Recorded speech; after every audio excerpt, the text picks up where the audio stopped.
এই যে ভাইটাকে যে দেখতেছেন ওনার নাম সেন্টু মিয়া, ওনার বয়স প্রায় 40। ওনার চোখের বর্তমান অবস্থা খুবই ভয়াবহ।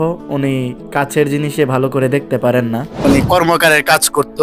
উনি অনেক বছর ধরে কাজ করার ফলে ওনার চোখে সমস্যা দেখা দিছে। উনি এখন চোখে প্রায় দেখতে পারে না। তো ডাক্তাররা প্রায় অলরেডি উনি প্রায় 40-50 হাজার টাকা আরো বেশি মনে হয় খরচ হচ্ছে না। এই যে উনি ওনার বাবা। আপনার নাম আব্দুর রহমান। ছেলে মানে এই সমস্যা কবে থেকে?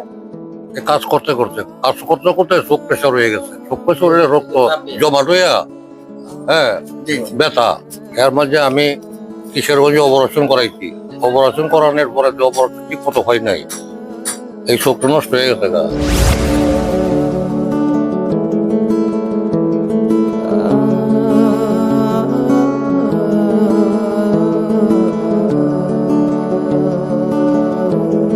আমি দীর্ঘ 1 বছর ধরে আমি এই অবস্থা, আমার ডাইন চোখটা লইয়া।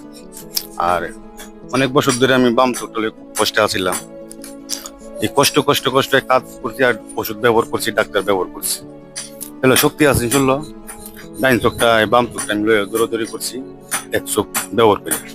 এই যে এই মানুষটা যে আপনারা দেখতেছেন, তার পরিস্থিতি এতটাই খারাপ যে তার আশেপাশে যত মানুষ যারা আছে, যাদের পক্ষে যতটুকু সামর্থ্য আছে, তাকে সাহায্যের হাত বাড়ায় দিচ্ছে। তো আমার এই ভিডিওর মাধ্যমে যদি আপনারা এই মানুষটার পাশে দাঁড়ান বা